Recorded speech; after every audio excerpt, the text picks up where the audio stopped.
Vamos a mais uma aula com o professor Dr. Elvis Sidney Bess. Na aula de hoje vamos tratar sobre gases ideais e gases reais. Nessa parte 1, teremos algumas definições das variáveis e grandezas importantes no estudo dos gases.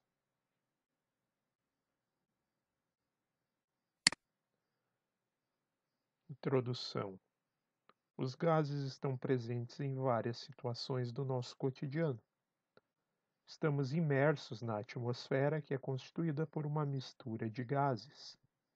Vários elementos químicos se apresentam na forma de gases nas condições de temperatura e pressão ambientes.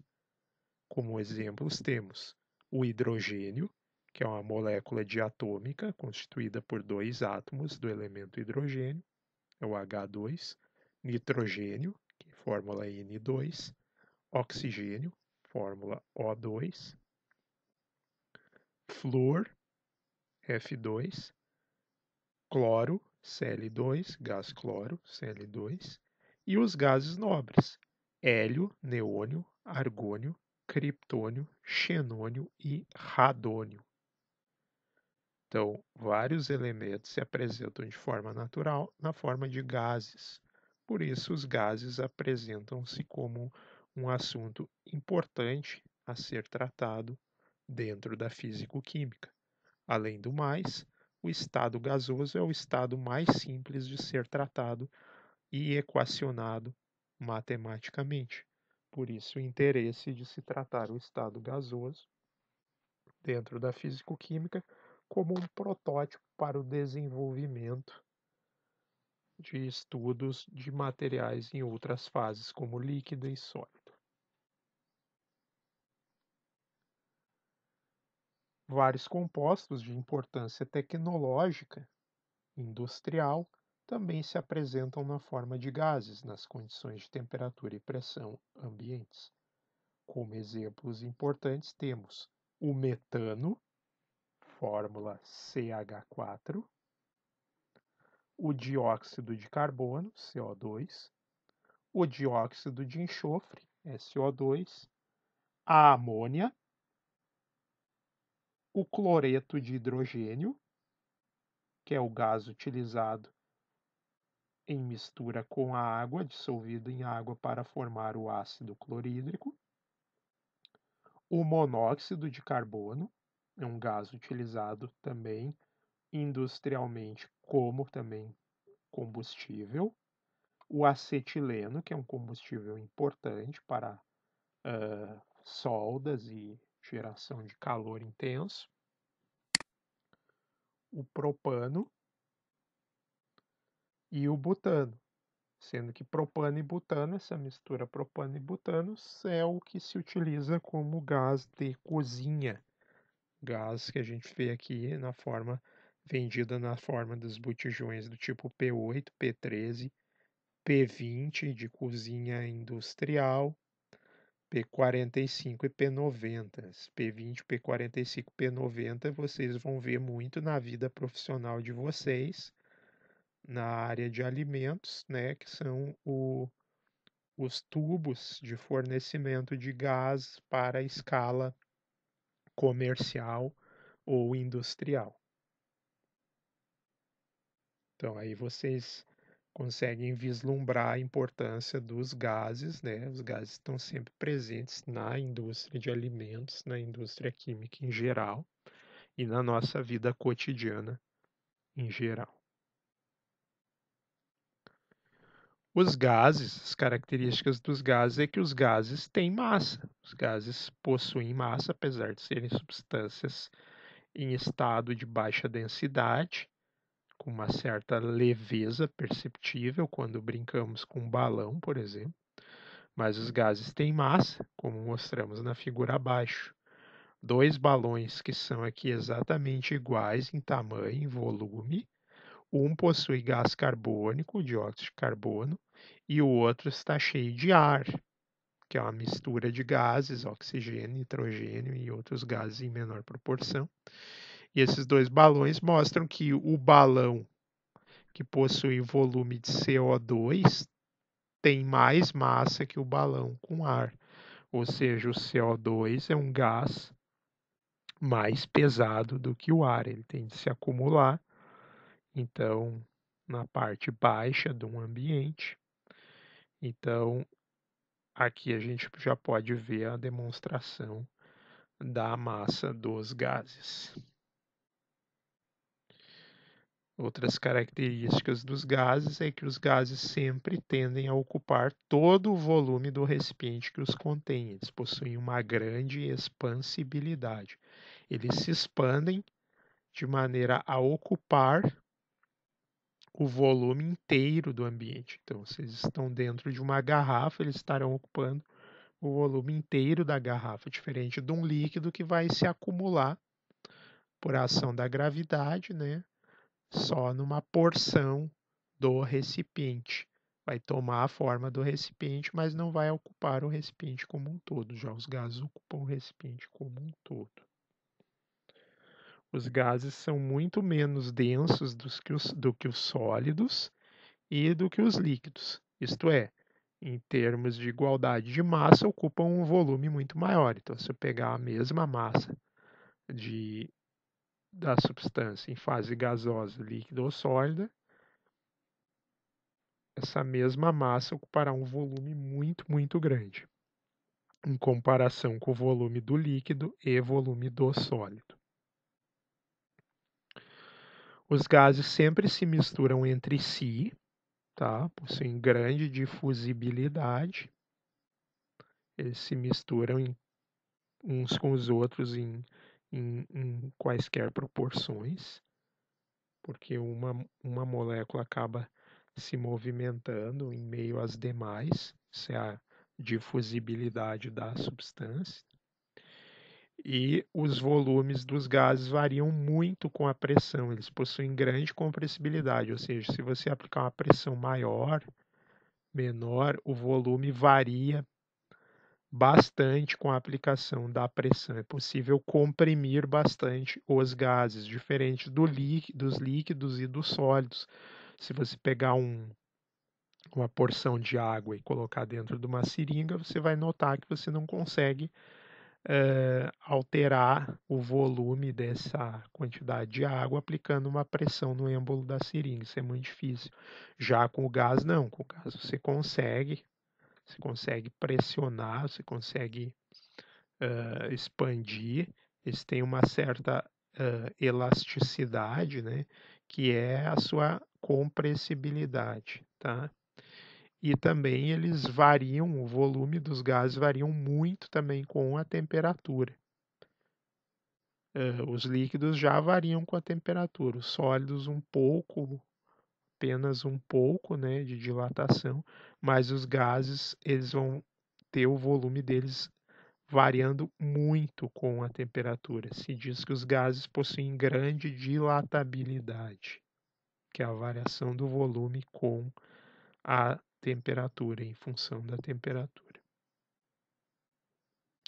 Outras características dos gases é que quando estudamos um gás, nós devemos considerar as seguintes grandezas fundamentais: a massa, o volume, a pressão e a temperatura. Então, são 4 grandezas fundamentais para caracterizar o comportamento de uma porção de matéria que esteja se apresentando como um gás, na forma gasosa. Então, a massa, volume, pressão e temperatura. As influências da pressão e da temperatura são tão grandes que realmente só tem sentido em falar no volume de um gás se a gente também fornecer a sua pressão e a sua temperatura, pois o volume vai variar muito em função da pressão e da temperatura do gás.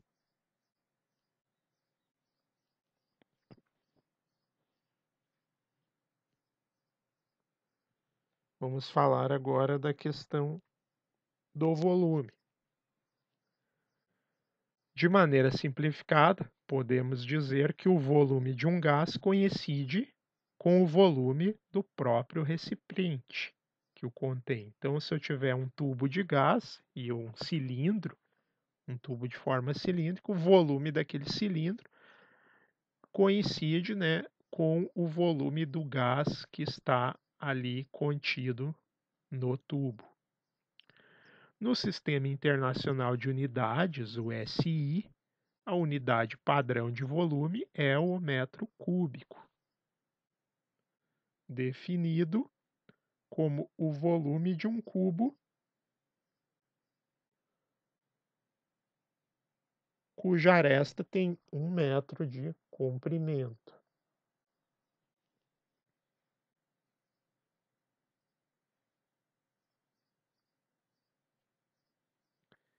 E, no estudo dos gases, os volumes são também medidos em litros, L, mililitros, ml, e em centímetros cúbicos. Então, a gente pode usar várias dessas unidades de medida para volume, sendo que o volume mais comum a gente mede em litros, né, na nossa vida cotidiana e também em situações que envolvem a indústria.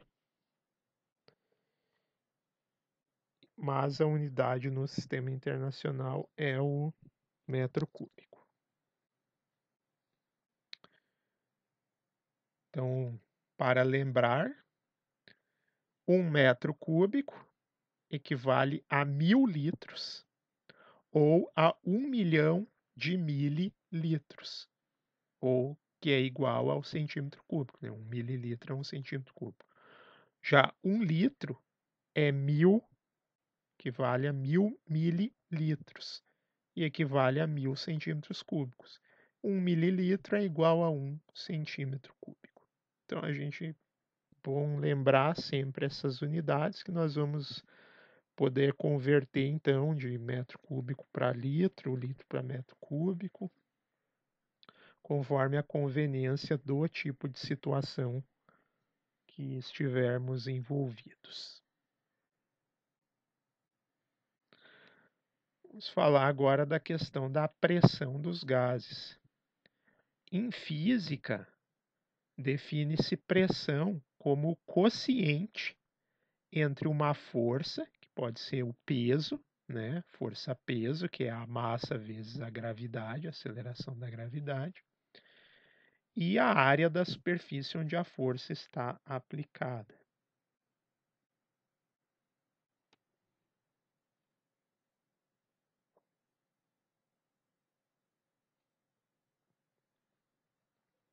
Então, temos aqui uma placa de área superficial S e uma força sendo aplicada. A pressão é definida como a força que está sendo aplicada aqui, dividido por a área da placa. Então, a gente pode considerar como a pressão a força que é aplicada para cada uma unidade de área dessa superfície. Então, matematicamente, temos que a pressão P é igual à força dividido pela área.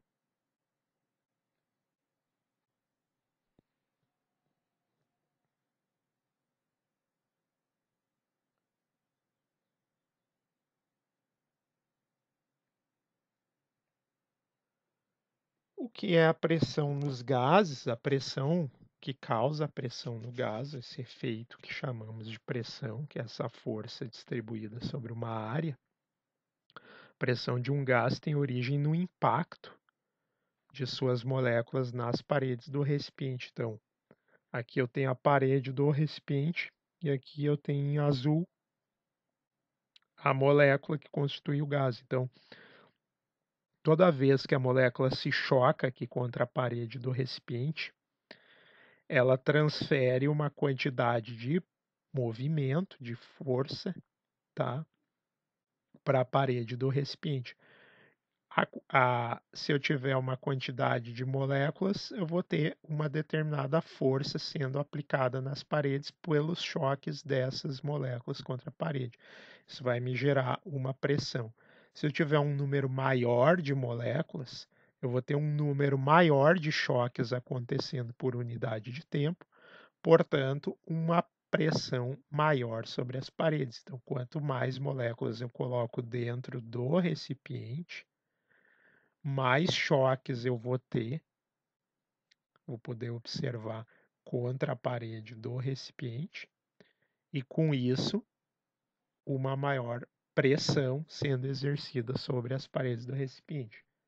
Por isso que quando eu aumento a quantidade de gás dentro de um recipiente, eu vou aumentar a pressão dentro do recipiente.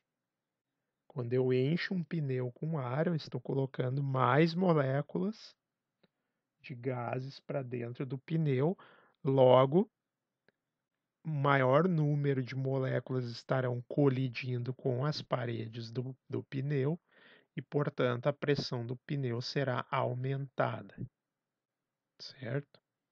Então, a pressão tem origem nesses impactos nas quais a massa da molécula e a sua velocidade, num determinado intervalo de tempo, estarão transferindo, então, uma quantidade de força sobre uma determinada área da parede. Então, força por unidade de área, nós vimos força por unidade de área é pressão.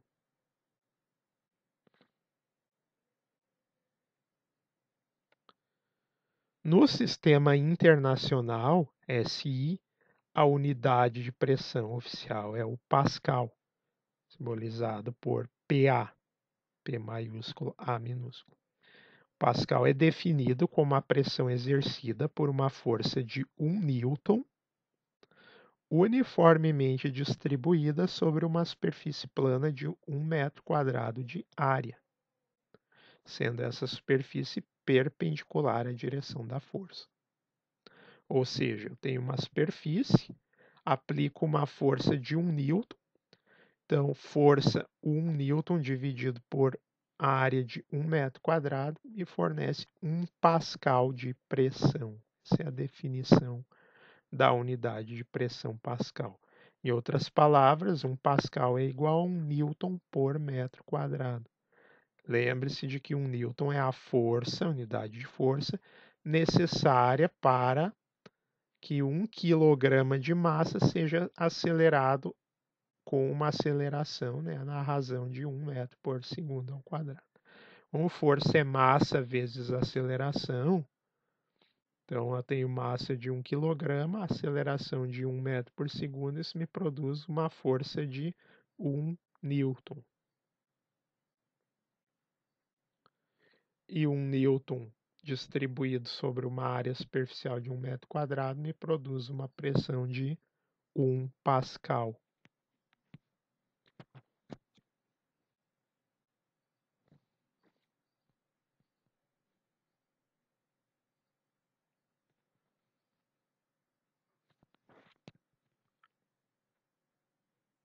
A pressão dos gases também pode ser medida em milímetros de mercúrio.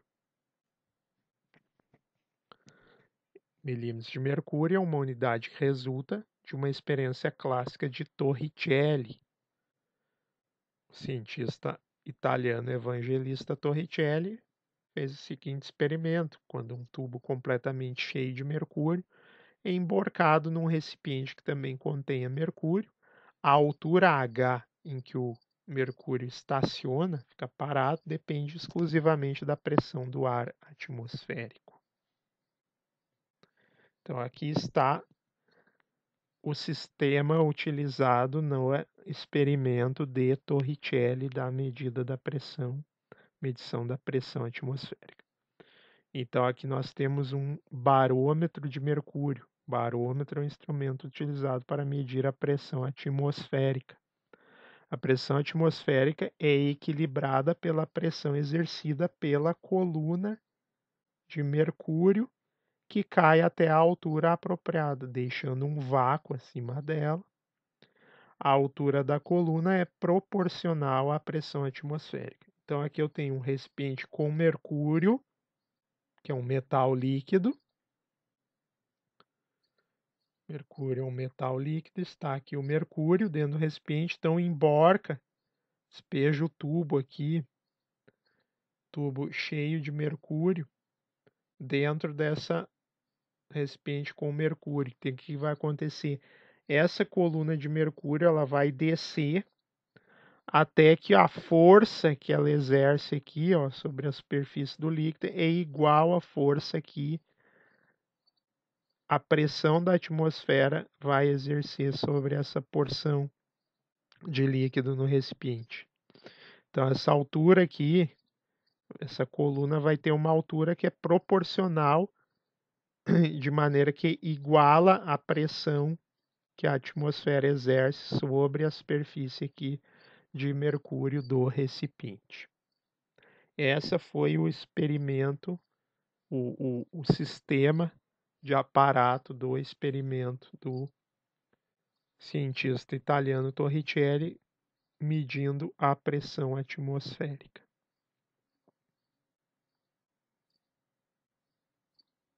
Então, como é que isso é feito? Então, desejamos encontrar a relação entre a altura H da coluna de mercúrio. Então, aqui eu tenho a coluna de mercúrio, um trecho da coluna de mercúrio, com uma altura que mede H, certo? Então, desejamos encontrar a relação entre a altura H da coluna de mercúrio do barômetro e a pressão atmosférica P. Suponhamos, então, que a área da seção transversal da coluna cilíndrica é A. O que é a área da seção transversal? É a área, que é esse círculo aqui, ó, que forma a área aqui da base da coluna do tubo, certo? O tubo tem a forma de um cilindro, então eu tenho a área da base aqui desse cilindro. Pode pegar essa área aqui. Isso aqui é a área da seção transversal do cilindro, tá? Então ela tem a área A. Se eu pegar qual é o volume de um cilindro, o volume de um cilindro é a área da seção do cilindro, a área da base, vezes a altura. Então eu quero saber a quantidade, o volume de mercúrio que eu tenho aqui. Eu pego a área da base, que é a mesma área do topo, que é a mesma área em qualquer seção do tubo, essa área e multiplico pela altura. Isso vai me dar o volume de mercúrio que eu tenho nessa porção do tubo, certo? O volume de mercúrio da coluna é a altura do cilindro multiplicada pela área da seção transversal, ou seja, volume é a altura H vezes a área. A massa, a gente já sabe o que lá do nosso primeiro estudo que a gente fez, na nossa primeira unidade, onde a gente viu a relação entre densidade, massa e volume. A gente viu que a massa desse volume de mercúrio é o que? É o produto da densidade D pelo volume, ou seja, a massa é densidade D da substância vezes o volume. Mas o quanto é o volume? O volume é a altura vezes a área. Então, a massa vai ser a densidade vezes o volume. Então, o volume é a área vezes a altura. Então, fica a massa é a densidade vezes a altura vezes a área. Essa massa de mercúrio, dada por densidade, altura e área, essa massa de mercúrio é empurrada pela força da gravidade. Então, a gravidade vai puxar essa massa de mercúrio para baixo e vai gerar uma força-peso. E essa força total que ela vai exercer sobre sua base é o produto, então é massa multiplicada pela aceleração da queda livre, ou seja, a aceleração devido à gravidade, que a gente chama de G. Ou seja, força é massa vezes aceleração. No caso, como aqui é a aceleração da gravidade, eu tenho que força é igual a massa vezes gravidade. Então, a pressão na base da coluna é a força dividida pela área, certo? Força dividida pela área.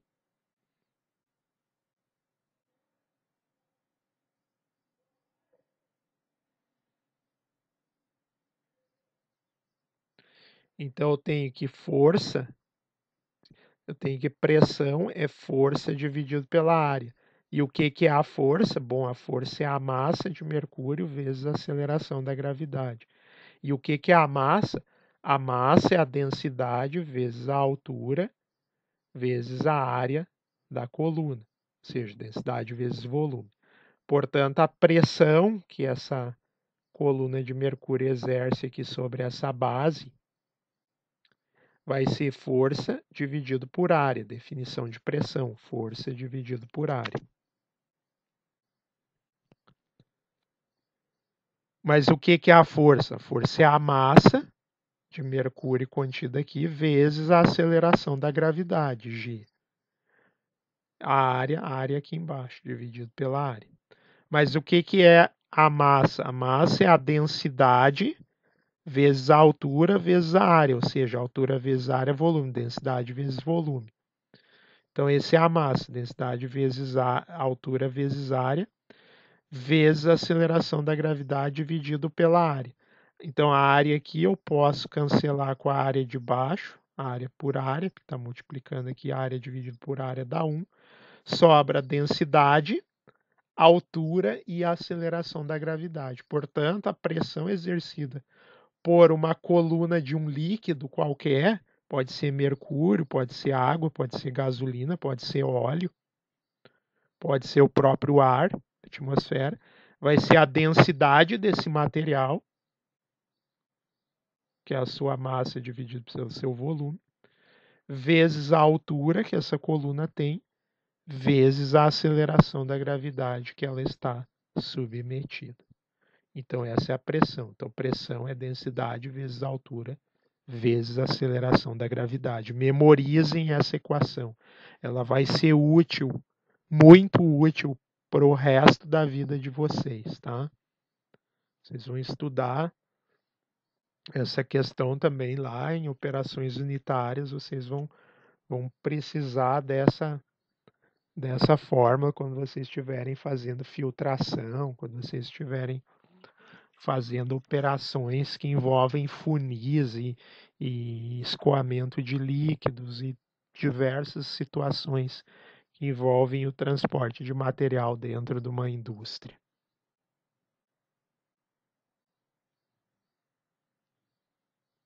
Então, gravem essa equação aqui, essa fórmula que dá a pressão em função da altura da coluna de líquido. A pressão é a densidade do fluido que aqui está, a altura que o fluido tem na coluna, vezes a aceleração da gravidade, que é aproximadamente 9,8 metros por segundo ao quadrado.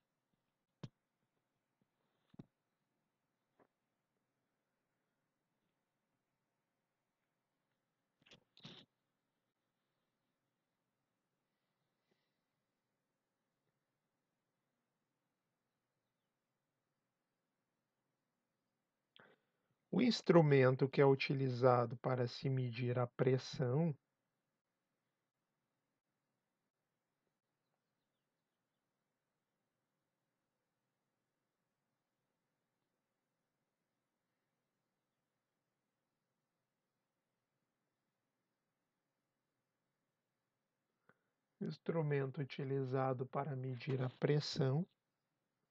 é chamado de manômetro, certo? Nós temos dois tipos de manômetros, o tipo A e o tipo B. O tipo A é o manômetro de tubo aberto, que o tubo ele é aberto para o contato com o ar da atmosfera.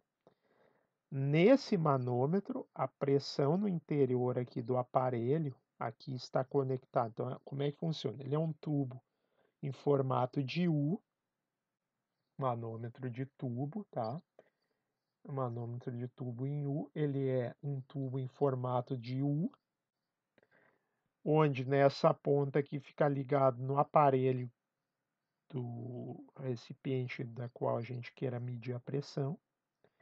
E ele é preenchido com mercúrio. Então aqui dentro vai essa parte aqui cinza que a gente vê, está representando o mercúrio, o metal líquido mercúrio.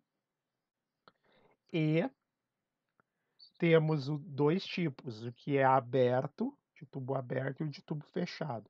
Esse aqui é aberto para o contato da atmosfera e esse aqui é fechado, é um tubo completamente fechado, contendo mercúrio dentro. Ele possui essa ponta para a conexão e medida da pressão do recipiente que a gente queira medir a pressão. Então, o manômetro aqui do tipo A é o manômetro de tubo aberto e tipo B é o de tubo fechado. Esse está em contato com a atmosfera, esse aqui não. Então, aqui dentro está vácuo, né? Vazio. Então, o manômetro de tubo aberto, a pressão no interior aqui do aparelho, que vai ser medida, que está exercendo uma pressão aqui na superfície do mercúrio, pressão no interior do aparelho ao qual o tubo fino horizontal está ligado, trabalha contra a pressão da atmosfera. Então, vai ser o peso dessa coluna de mercúrio, que tem que ser movido, mais ainda, então essa altura mais a pressão da atmosfera, certo? Então, a pressão interna do aparelho contrabalança o peso da coluna de mercúrio, que é essa coluna aqui, essa altura aqui, mais ainda a pressão da atmosfera, ou seja, a pressão atmosférica.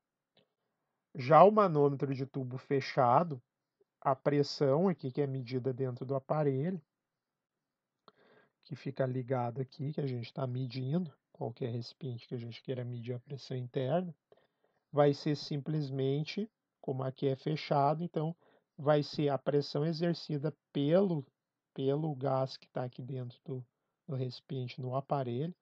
O gás vai exercer uma pressão sobre a superfície aqui do mercúrio, vai erguer a coluna de mercúrio até uma certa altura aqui. Essa diferença de altura aqui entre esse nível de mercúrio e esse nível de mercúrio vai me dar uma altura de coluna de mercúrio que é proporcional à pressão que está aqui dentro do aparelho, certo? A pressão que está sendo medida. Já no manômetro que é aberto para a atmosfera, é a altura dessa coluna mais a pressão. Então, o que está gerando essa altura aqui é a diferença. Então, essa coluna aqui de mercúrio no manômetro aberto, ela é a diferença entre essa pressão que está sendo aplicada nesse lado e essa pressão que está sendo aplicada desse lado. Então, a diferença entre a pressão do aparelho e a pressão atmosférica é a altura dessa porção aqui de mercúrio.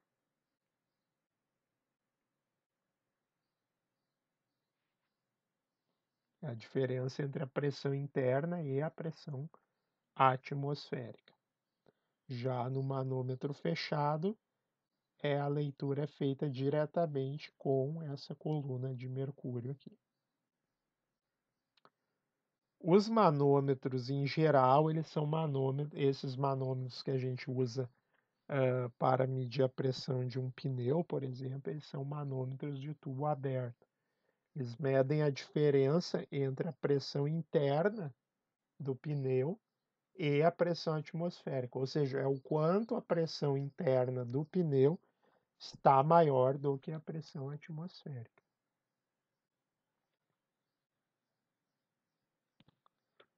Aqui a gente tem um exemplo de equipamento onde é importante a presença dos manômetros, que é um equipamento industrial da indústria de alimentos, que é um caldeirão industrial.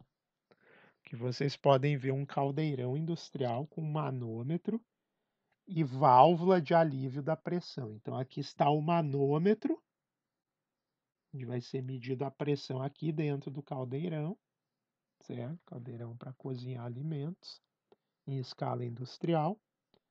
E aqui está o dispositivo que a gente chama de válvula de alívio. O que é a válvula de alívio? É uma válvula, é uma espécie de torneira, né?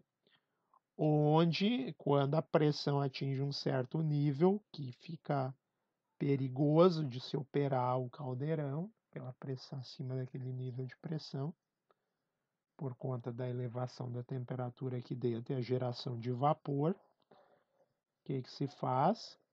Então,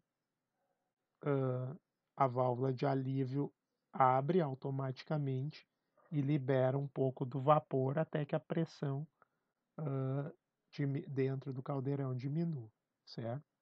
Isso aqui é uma aplicação industrial importante para a indústria de alimentos desse assunto que nós estamos vendo aqui.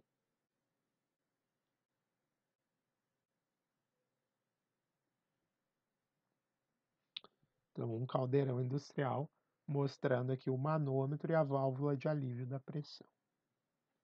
Aqui a gente tem um zoom, então, mostrando mais de perto, então, a válvula de alívio, tá? Que é aqui, isso aqui, esse conjunto está acoplado ao caldeirão.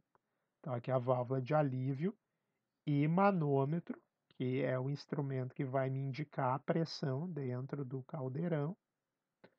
Aqui está o manômetro.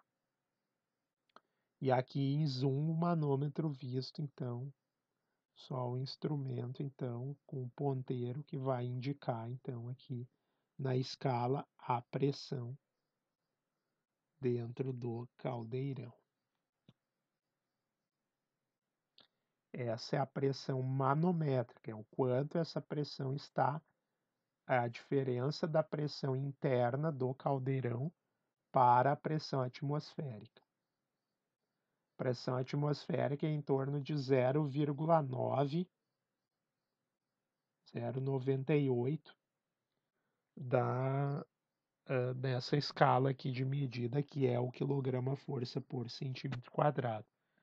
Então, quando eu tenho aqui, por exemplo, o ponteiro marcando 0,5, quer dizer que eu tenho 0,5 kg-força por centímetro quadrado acima da pressão atmosférica. Isso representa em torno de 50% de pressão acima, em torno de 50% de pressão acima da pressão atmosférica. Vocês vejam, notem que a escala aqui está verde. Essa escala verde aqui, ela me representa que é uma pressão para aquele caldeirão, uma pressão operacionalmente segura, certo? Que é em torno de 50% a mais, até 50% acima da pressão atmosférica. Aqui eu tenho em cor amarela que já requer atenção, já requer um cuidado, que a pressão está passando do limite ótimo de operação, que é em torno de 50% acima da pressão atmosférica. Entre 50% e 70% da pressão atmosférica, eu falo 70% porque aqui está medido em quilogramas-força por centímetro quadrado. E a pressão atmosférica é em torno de 0,98, aproximadamente 1 kg-força por centímetro quadrado. Então, 0,7 representaria aproximadamente 70% da pressão atmosférica. Então, passando de 70%, eu já entro na zona vermelha, que é a zona já perigosa, que o caldeirão pode explodir por excesso de pressão. Então, isso na indústria, quando vocês estiverem operando o caldeirão, é importante que vocês saibam o limite de pressão que o caldeirão industrial suporta, para que não aconteça nenhum acidente, né, grave, que um vaso de pressão desses explodir, mata muita gente. Então é muito importante que vocês saibam fazer a leitura da pressão do manômetro e comparar essa pressão na escala correta com a pressão atmosférica, porque essa é uma questão de vida ou morte quando se está trabalhando numa indústria de alimentos, certo? Então, eu chamo muita atenção de vocês que estão se preparando para o trabalho na indústria, como tecnólogos, tá? Operadores de equipamentos industriais. É muito importante saber ler as escalas corretamente, saber as medidas de pressão corretamente, tá? E interpretá-las de acordo com o parâmetro da própria pressão atmosférica, certo? A pressão atmosférica é de 0,98 kg-força por centímetros quadrados. Então, a escala do manômetro aqui ela marca o excedente, qual é o excesso de pressão, o quanto a pressão dentro do caldeirão é maior, está acima da pressão atmosférica.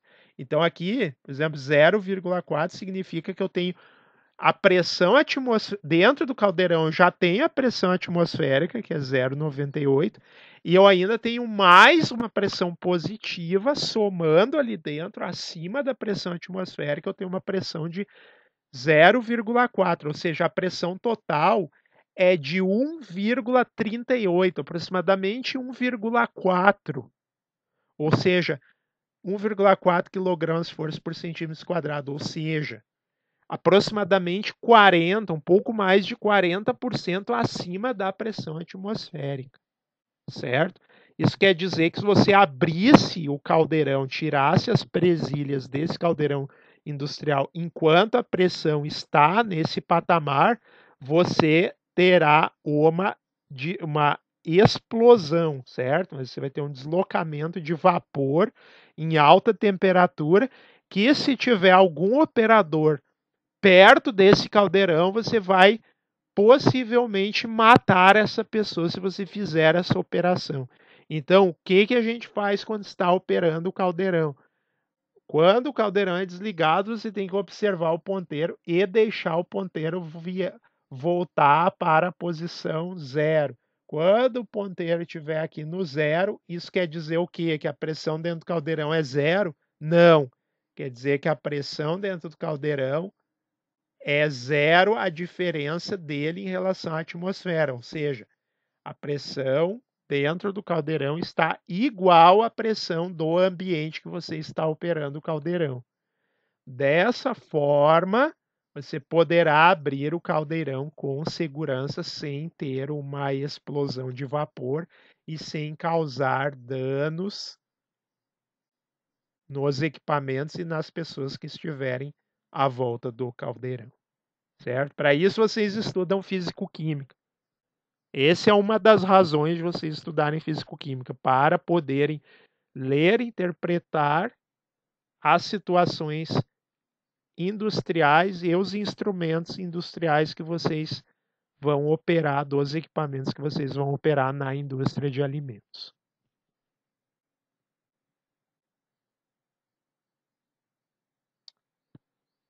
Então, algumas unidades de pressão. No sistema internacional, unidade no ISI, no sistema internacional, é o Pascal. Um Pascal é 1 quilograma vezes metro, é 1 quilograma por metro por segundo ao quadrado, ou seja, é 1 newton por metro quadrado. 1 newton de pressão dividido por uma área de 1 metro quadrado.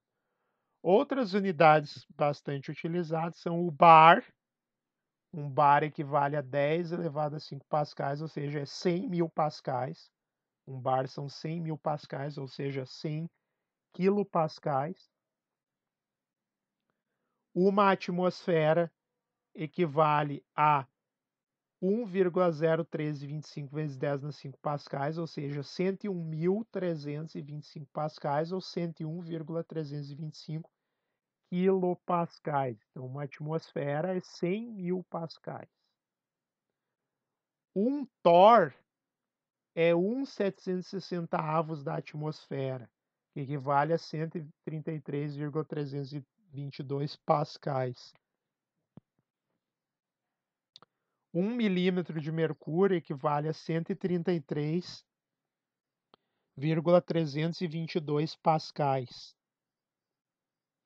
E uma atmosfera equivale a 14,7 libras por polegada quadrado, tá? Que é muito comum aparecer nos manômetros industriais essa unidade, ou libra por polegada quadrada, ou PSI, quer dizer pound square inches. Pound é libra em inglês, square quadrado, inch é polegada. Então, pound square inch, PSI, é o mesmo que libras por polegadas quadradas. Então, 14,7 libras por polegadas quadradas equivale a uma atmosfera de pressão. Vamos ver aqui um exemplo de cálculos envolvendo pressão.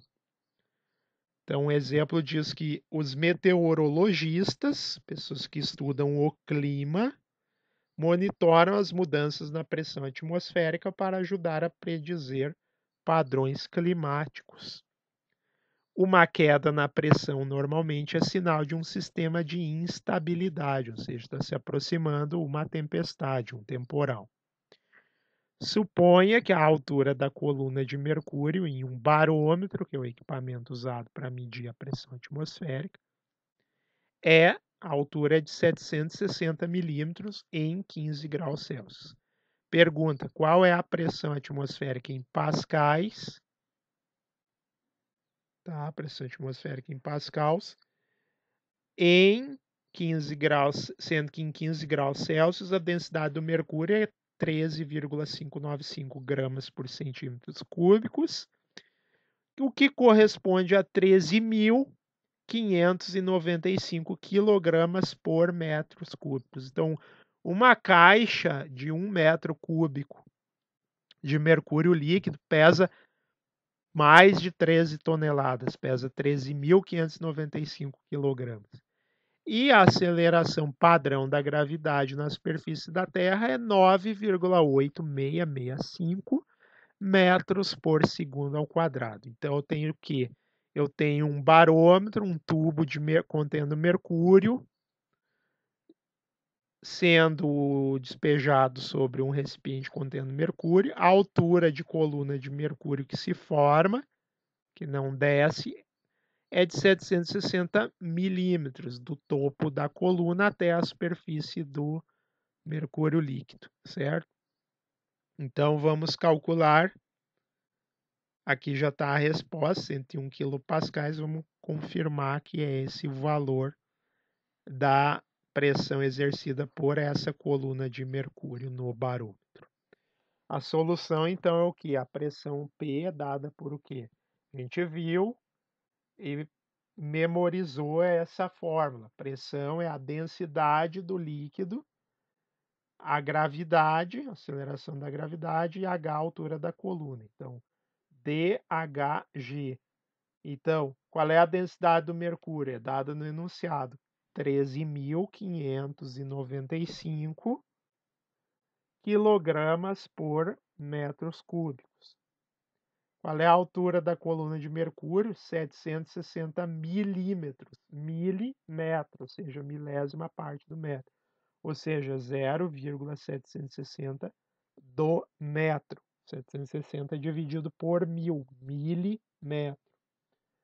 Vezes a aceleração da gravidade, que é dada no enunciado como sendo 9,80665 metros por segundo ao quadrado. Densidade, altura, gravidade.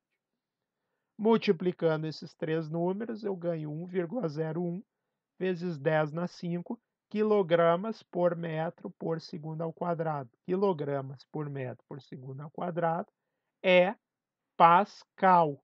Então, é 1,01 vezes 10 na 5, ou seja, 101.000 pascais. Essa é a pressão da atmosfera medida por uma coluna de mercúrio de 760 milímetros de altura.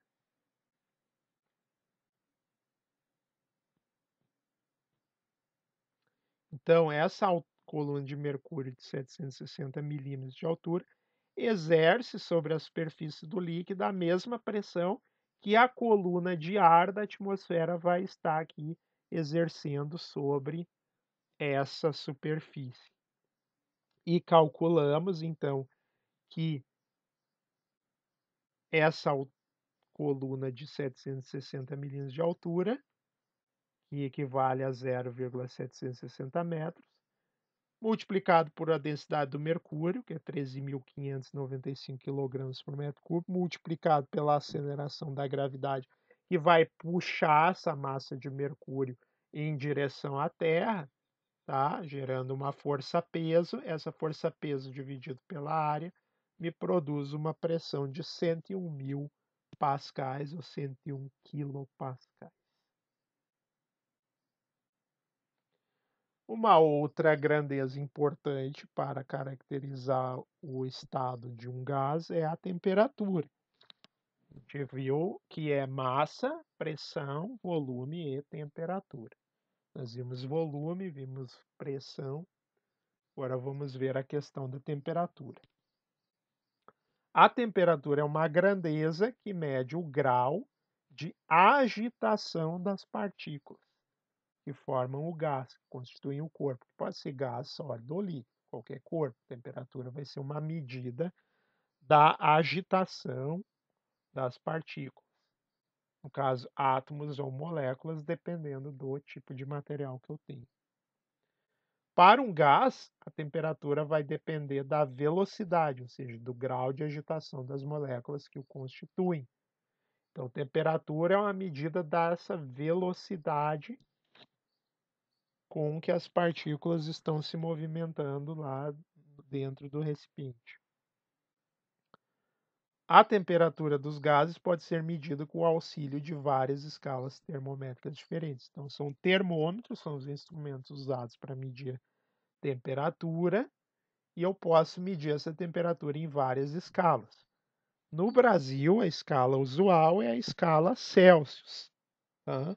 Grau Celsius, grau com o C maiúsculo. Já nos Estados Unidos da América é usada a escala Fahrenheit, que é o símbolo F maiúsculo com o grau. Já em trabalhos científicos, a gente costuma utilizar a escala absoluta ou Kelvin. Não é graus Kelvin, é Kelvin. Veja que não tem o símbolo de grau aqui, é só o K do Kelvin. Essa escala traz grandes simplificações nas leis. A gente vai ver na próxima parte, quando a gente falar das leis dos gases, leis que regem os gases, simplificam bastante essas fórmulas. E é a escala adotada, então, no sistema internacional. Então, no sistema internacional de unidades, a escala oficial é o Kelvin. Então, aqui a gente tem dois termômetros comparando, então, as escalas Celsius e a escala Kelvin de temperatura. Então, aqui, a escala Kelvin ela vai de 0 Kelvin até infinito. E a escala Celsius, então, iria de menos 273 Celsius, que corresponde ao 0 Kelvin, também até o infinito. Vocês vejam que 0 graus Celsius, que é a temperatura de fusão do gelo, corresponde a uma temperatura Kelvin de 273 Kelvin. Então, a conversão é que temperatura em Celsius, temperatura em Kelvin, a temperatura em Celsius mais 273,15, certo? Isso a gente já viu lá na nossa primeira sessão, onde a gente estudou unidades de medida. Lembra? A gente fez conversões de temperatura. E na temperatura de ebulição da água, 100 graus Celsius, a gente tem 373 Kelvin. Então, aqui é uma comparação de termômetros nas duas escalas mais utilizadas, que é a escala Celsius. Então, a temperatura do gelo, 0 graus, temperatura de ebulição da água, quando a água ferve a 100 graus Celsius, corresponde respectivamente a 273 Kelvin e 373 Kelvin aproximadamente. Então, essa escala Kelvin é a escala que nós vamos usar mais nas equações das leis dos gases. E vocês já devem saber converter entre graus Celsius e a escala Kelvin, conforme já trabalhamos essa operação na primeira sessão sobre unidades de medida e medidas do sistema internacional. Então, espero que vocês tenham gostado dessa aula sobre gases, aula introdutória, e continue seguindo nas próximas aulas. Se você gostou aí desse vídeo, deixa um like. Se você gostou dos conteúdos, siga aí o canal, se inscreva no canal, porque aqui a gente trata de bastante material em física, química, matemática, físico-química, sempre aí com um enfoque voltado para aplicações práticas, aplicações industriais, de engenharia, de tecnologia. Um abraço e até a nossa próxima aula.